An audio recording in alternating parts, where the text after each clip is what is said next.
નમસ્કાર દર્શક મિત્રો, આપણે નિહાળીશું સિટી લાઇન ન્યૂઝ ચેનલમાં આજના મુખ્ય સમાચારો। રાજકોટ પશ્ચિમ બેઠકથી ભાજપના વિજય રૂપાણી, કોંગ્રેસના જયંતિ કાલિયાએ ઉમેદવારી નોંધાવી। અમદાવાદમાં સુવર્ણ ઉત્સવ ધ ગ્રાન્ડ શોપિંગ ફેસ્ટિવલનો શુભારંભ। 2 ઓક્ટોબરથી જોય ઓફ વિવિંગ દ્વારા સામાજિક કાર્યોની week મનાવશે।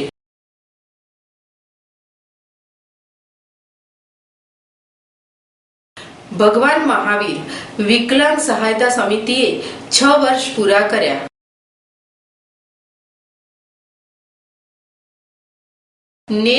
Network of media women in ઇન્ડિયાની 11મી નેશનલ મીટ વિદ્યાપીઠ ખાતે।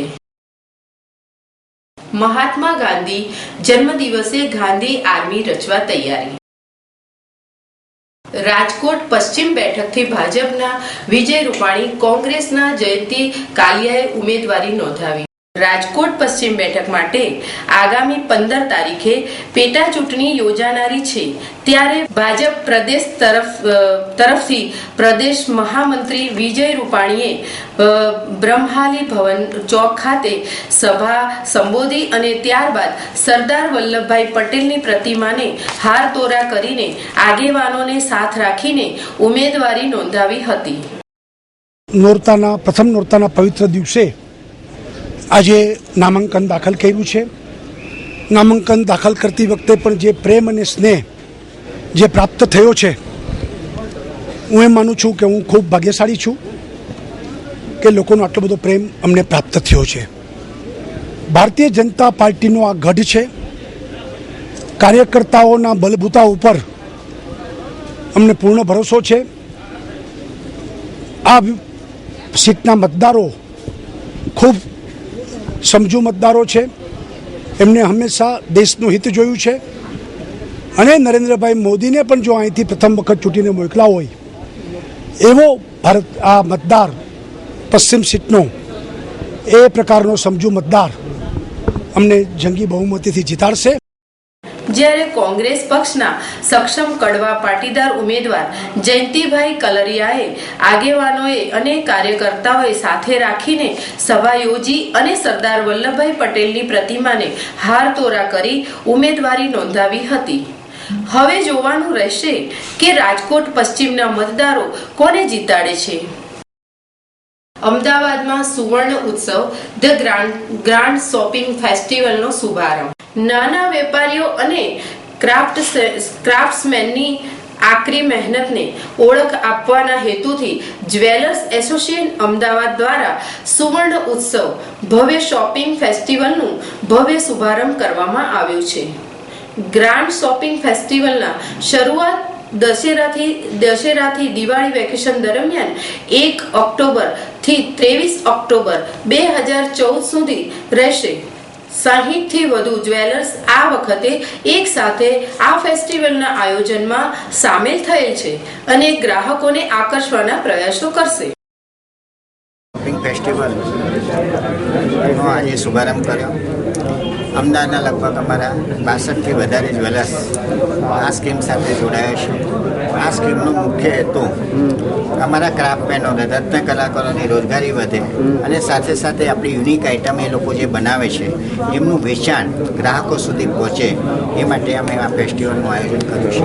આ ફેસ્ટિવલમાં અમદાવાદના સેટેલાઇટના, સીજી રોડના, માણેક ચોકના, રતનપુરના, સાબરમતી સુધીના વિસ્તારના દરેક વેપારી ભાઈઓએ એમાં ભાગ લીધો છે। મિનિમમ એમની પાસે અમે ટોકન રેટ લઈને આ સ્કીમનું આયોજન કર્યું છે। જે ગ્રાહકો ખરીદી કરશે એમને એમની ક્રમ વાઇઝ અમે આઇટમ ગિફ્ટમાં પણ આપવાના છીએ।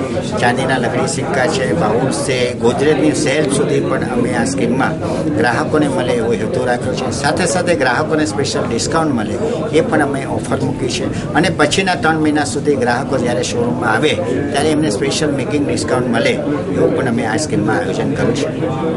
અમે 2 વસ્તુના ઓપ્શન જુદા રાખ્યા છે। મેકિંગ પોતપોતાની રીતે જે કંઈ એમની પડતર હોય એ પ્રમાણે લેતા હોય છે. એમાં અમારું કોઈ જાતનું એ નથી રહેતું. એસોસિએશનનો એક જ નિયમ કે ગ્રાહકો સાથે એમનો વેપાર કરે. અમારું એસોસિએશનનો મતલબ એવો છે કે એમના ઇસ્યુ આવતા હોય સોલ્વ કરે. ભાવ શું લેવો, કેટલો લેવો, એ જ્વેલર્સને પોતાની પ્રોડક્ટની જે કોઈ આઇટમ પડે છે એ પ્રમાણે એ લોકો મેકિંગ ચાર્જ લગાવતા હોય છે અને એનું સેલ થતું હોય. પણ એમને જે કંઈ નફો મળે છે તો દિવાળી ફેસ્ટિવલ સુધી એમને પોસાય એટલું આમાં ડિસ્કાઉન્ટ આપે એવું અમે નક્કી કર્યું છે. ડિસ્કાઉન્ટ કેટલું આપ્યું એમને મેકિંગ ચાર્જ ઉપર એ વેપારી ઉપર છોડી દીધું છે. ગિફ્ટ આપી અને ડિસ્કાઉન્ટ આપવું બંને એમને મળવું જોઈએ.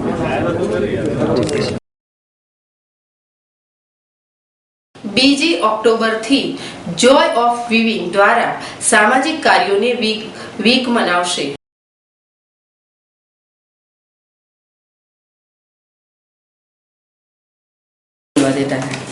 આપણા બાળકોમાં કેવી આવડત અને મદદની ભાવનાઓ હોય છે તેનું ખરું ઉદાહરણ કુશલ શાહ અને તેમના મિત્રોએ આપ્યું છે. અમદાવાદની સાથે આખી દુનિયામાં ઓક્ટોબર માસના પહેલા અઠવાડિયામાં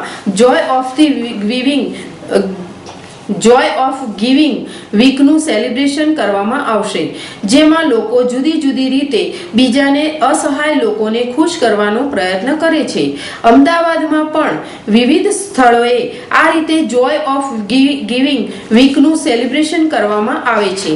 જ્યારે કુશળ અને તેમના મિત્રો દ્વારા જોય ઓફ ગિવિંગ વીકમાં કંઈક નવું કરવાનો વિચાર કર્યો છે.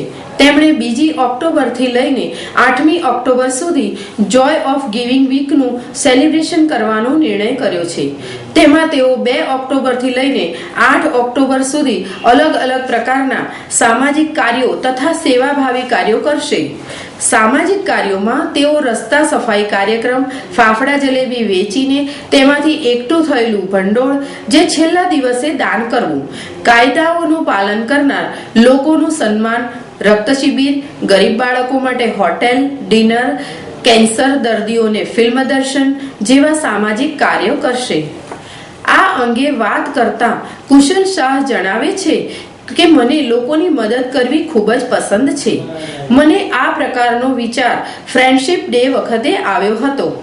આ વખતે ફ્રેન્ડશિપ ડેના દિવસે મેં અને મારા મિત્રોએ એકઠા થઈને પોલીસ મિત્રોને ફ્રેન્ડશિપ બેલ્ટ બાંધ્યા હતા. ત્યારથી મને વિચાર આવ્યો કે આપણે આનાથી કંઈક વધુ સારું કરવું છે. ભણીએ છીએ એટલા માટે પૂરતો સમય નથી આપી શકતા. તે કારણે અમે શરૂઆતમાં સન્ડે સોશિયલ વર્ક નામની ફેસબુક પેજ બનાવી અને રવિવારના દિવસે આ પ્રકારે અલગ અલગ કામો કરવા લાગ્યા. ત્યારથી અમોને વિશ્વાસ વધ્યો અને આ વખતે અમે આખું અઠવાડિયું સોશિયલ વર્ક કરીશું અને લોકોને બને તેટલી મદદ કરીશું. અમારી આ ભાવનાને પૂરી કરવા માટે અમારા ફેમિલી મેમ્બર્સે પણ અમને પૂરતો સપોર્ટ કર્યો છે. તો 7 જગ્યાઓ પણ અલગ અલગ પ્રોગ્રામ કરવા માટે લોકોએ પણ ખૂબ જ સપોર્ટ કર્યો છે. તેનાથી હવે અમને એવું લાગી રહ્યું છે કે અમારી સાથે વધુ ને વધુ લોકો જોડાઈ રહ્યા છે. અમારી ઈચ્છા છે કે હું આનાથી વધુ લોકોની સેવા. આ અંગે વાત કરતા એક વાલી જણાવે છે કે બાળકોમાં આ પ્રકારની ભાવના આવે તે જ મહત્વનું છે. કુશલે જ્યારે મને આ વાત જણાવી ત્યારે મને તેને પૂરતી મદદ કરવાનું કહ્યું હતું. તેને લઈને અત્યારે અમે www.thejog.org નામની વેબસાઇટ પણ બનાવી છે. જો બીજા લોકો પણ આ પ્રકારના કાર્યો કરવા માટે જોડાવા માંગતા હોય તો તેઓ અમારી સાથે જોડાઈ શકે છે. એક નાનકડો વિચાર વ્યક્તિને ક્યાંથી ને ક્યાં લઈ જાય છે તેના ઘણા ઉદાહરણ છે, પણ જો એમાંનું એક ઉદાહરણ સામાજિક કાર્યોનો વિચાર બની જાય તો આ અમારી મહેનત સફળ.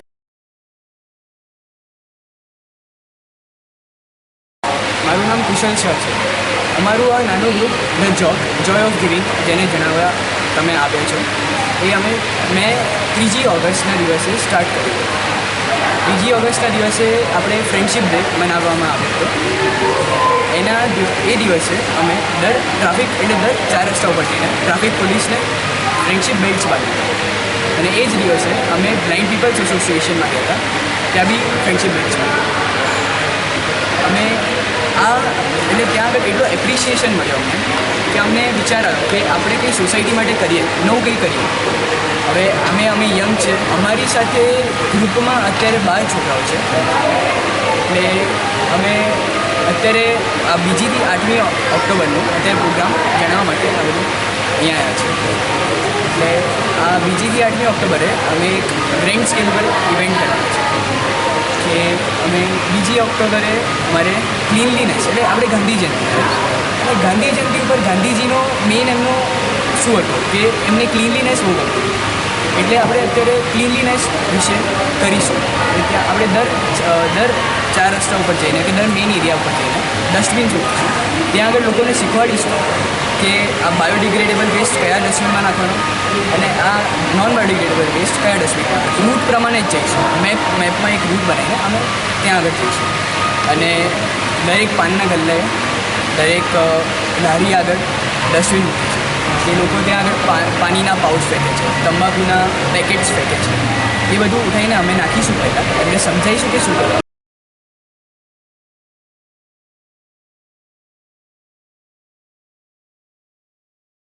ભગવાન મહાવીર વિકલાંગ સહાયતા સમિતિએ 6 વર્ષ પૂરા કર્યા. વિકલાંગોને કૃત્રિમ હાથ, પગ, કેલિપર્સ અને અન્ય સાધનો ઉપકરણો વિના મૂલ્યે આપનારી વિશ્વની સૌથી મોટી સંસ્થા ભગવાન મહાવીર વિકલાંગ સહાયતા સમિતિની અમદાવાદની શાખાએ ગુજરાતમાં પોતાની સેવાના 6 વર્ષ પૂરા કર્યા છે. આ સંદર્ભ અહીં હોટલ ગ્રાન્ડ ભગવતીમાં કાર્યક્રમનું આયોજન થયેલ હતું. શાહીબાગમાં આવેલ રાજસ્થાન હોસ્પિટલની સાથે યોજાયેલ આ કાર્યક્રમમાં અમદાવાદના જાણીતા ઉદ્યોગપતિઓએ આ કાર્યક્રમમાં વિશ્વ પ્રસિદ્ધ જયપુર ફ્રૂટ અને અન્ય સાધનો ઉપકરણોની વિસ્તૃત માહિતી મેળવી હતી.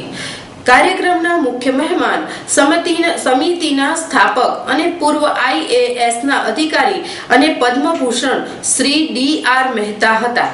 તેમણે જણાવ્યું કે 1975માં સ્થાપિત આ સંસ્થા દ્વારા આજ દિન સુધી 14 લાખથી વધુ પણ વિકલાંગોને ભારત તેમજ વિશ્વના અનેક દેશોમાં વિના મૂલ્યે સેવાઓ પ્રદાન કરી છે.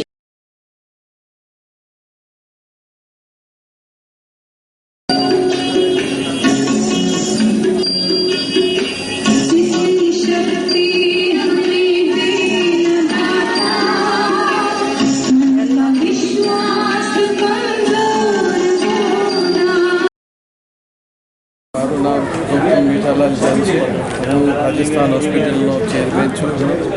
આજનો આ કાર્યક્રમ વિકલાંગનો સશક્તિકરણ માટે કરવામાં આવેલ છે. જયપુરમાં આવેલ જયપુર ફૂડ બનાવતી સંસ્થા ભગવાન મહાવીર વિકલાંગ સહાયતા સમિતિ અને રાજસ્થાન હોસ્પિટલના જોઈન્ટ પ્રોગ્રામ છે. અને આ પ્રોગ્રામનો આશય છે કે જે મહાવીર વિકલાંગનો સહાયતા સમિતિનો જે મેઇન ઓબ્જેક્ટ છે કે વિકલાંગ વ્યક્તિઓને એમનો ફિઝિકલ સોશિયો ઇકોનોમિક રિહેબિલિટેશન કરવું તે કાર્યક્રમની જાણ કરવા અને વધુમાં વધુ લોકોને તેમાં જોડવાનો એક પ્રયાસ રૂપે આ કાર્યક્રમ યોજવામાં આવ્યો છે. આખા દેશમાં કરવામાં આવ્યા છે. હાલમાં ભગવાન મહાવીર વિકલાંગ સહાયતા સમિતિના લગભગ 24 ચેપ્ટર ભારતભરમાં છે અને ખૂબ આયોજન થાય છે, સુંદર આયોજન થાય છે. કેમ્પ જગ્યા ઉપર થાય છે અને વિદેશોમાં પણ કેમ્પ કરવામાં આવે છે. હાલમાં અફઘાનિસ્તાનમાં પણ કેમ્પ કરવામાં આવ્યો છે. પાકિસ્તાન, બાંગ્લાદેશ, આફ્રિકન કન્ટ્રીઝમાં પણ આના કેમ્પ કરવામાં આવ્યા છે અને આનાથી પીડિત લોકોએ ખૂબ જ લાભ ઉઠાવ્યો છે. દર વર્ષે 60,000થી વધુ વિકલાંગ તેનાથી લાભ મેળવે છે અને તેમણે એમ પણ કહ્યું હતું કે વિશ્વની કેટલીય જાણીતી વિજ્ઞાન અને શૈક્ષણિક સંસ્થાઓના સહયોગથી સતત રિસર્ચ કરવામાં આવે છે. તેથી વિકલાંગોને ઉત્તમ ગુણવત્તાના સાધનો ઉપકરણો મળી શકે. સિવિલ હોસ્પિટલના અમદાવાદ અધિક્ષક ડોક્ટર એમ પ્રભાકરે જણાવ્યું કે કેવી રીતે આ સંસ્થા દ્વારા ગુજરાતના દૂરના ગામડાઓમાં જઈને તુરંત જ કેમ્પનું આયોજન કરવામાં આવે છે અને સ્થળ ઉપર જ ગરીબ વિકલાંગોને વિના મૂલ્યો સાધનો ઉપકરણો આપવામાં આવે છે. Network of media women in ઇન્ડિયાની 11મી નેશનલ મીટ વિદ્યાપીઠ ખાતે. Network of media women in ઇન્ડિયાની 11મી નેશનલ મીટ ગુજરાત વિદ્યાપીઠ ખાતે યોજાઈ રહી છે. મીડિયા વિમેન ફોરમ ગુજરાત દ્વારા 26 થી 28 સપ્ટેમ્બર દરમિયાન યોજાનારી આ મીટમાં દેશભરની 78 મહિલા પત્રકારો ભાગ લઈ રહી છે. કાર્યક્રમના મુખ્ય વક્તા નારણભાઈ દેસાઈએ જણાવ્યું હતું કે આજે સમાજની માનસિકતાનું સ્થળ કથળી રહ્યું છે, ત્યારે તેને બદલવાનું કામ મીડિયાનું છે.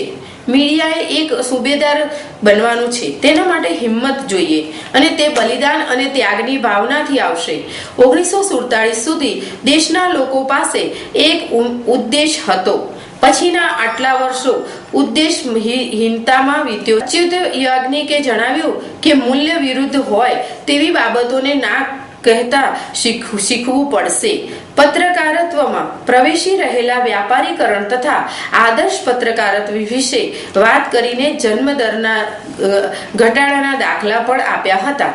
સેવાના ઈલા ભટ્ટે જણાવ્યું હતું કે છાપા એક સમયે સત્યનો પર્યાય હતા. તેમાં જે આવે તે સાચું હોય એવું મનાતું હતું. હવે મીડિયામાંથી શ્રદ્ધા ડગમગી ગઈ છે. ત્યારે એક સ્ત્રી તરીકે અને સત્યને વળગી રહીને મહિલા પત્રકારો અખબારોમાં લોકોની શ્રદ્ધા ફરીથી જીવંત કરી રહી છે.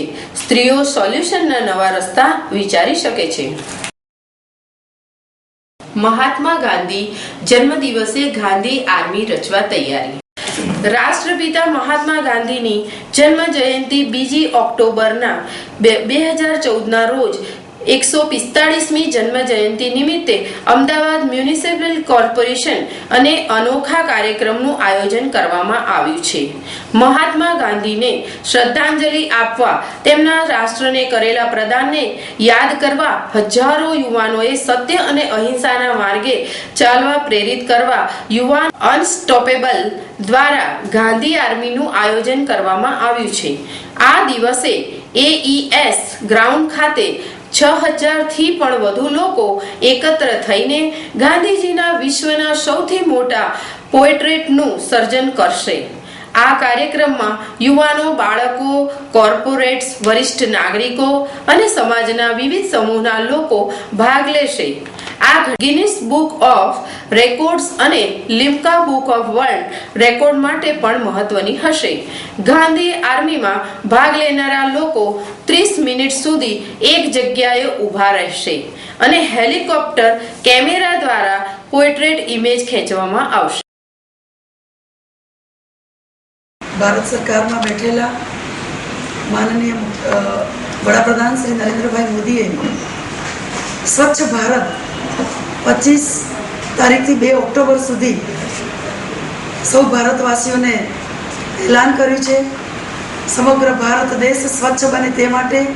તેવી જ રીતે ગુજરાત રાજ્યના માનનીય મુખ્યમંત્રી શ્રીમતી આનંદીબેન પટેલે પણ સ્વચ્છ ગુજરાત, હરિયાળું ગુજરાત અને સલામત ગુજરાત એમ એક સપ્તાહ ઉજવવાનું નક્કી કર્યું છે અને આદેશ કર્યો છે. ત્યારે આ એલાનને સ્વીકારીને અમદાવાદ શહેર એટલે કે મ્યુનિસિપલ કોર્પોરેશન પણ સ્વચ્છ અમદાવાદ 25 તારીખથી 2 ઓક્ટોબર સુધી ઉજવવાનું નક્કી કર્યું છે.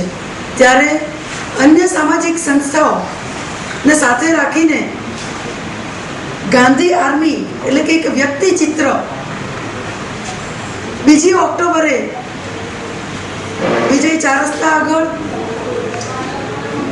એક સુંદર મજાનું ગાંધીજીનું વ્યક્તિ ચિત્ર બનાવીને એક વિશ્વની અંદર એક ગિનિસ બુકમાં નામ નોંધાવવા જઈ રહ્યા છીએ. ત્યારે સૌ કોઈને હું આ કાર્યક્રમમાં જોડાવા માટે અપીલ કરું છું, વિનંતી કરું છું.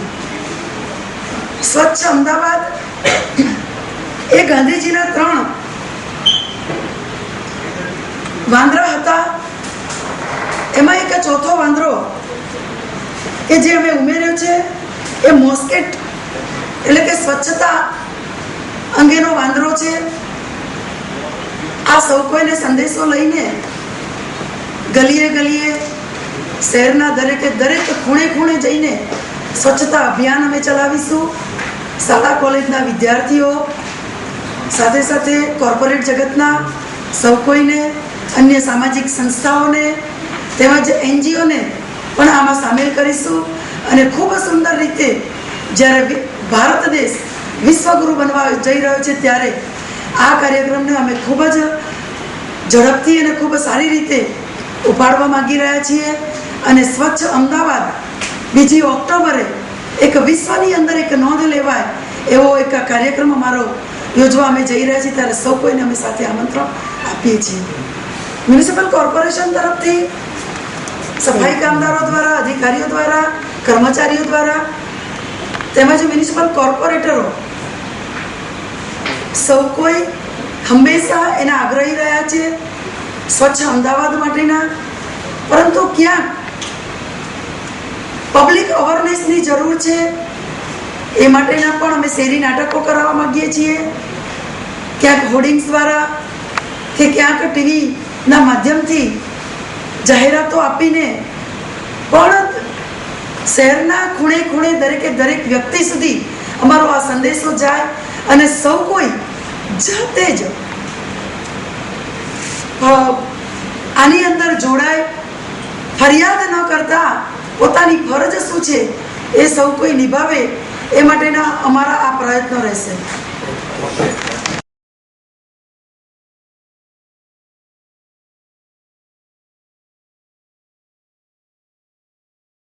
તો આપ નિહાળતા રહો સિટી લાઇન ન્યૂઝ ચેનલ. આ હતા આજના મુખ્ય સમાચાર.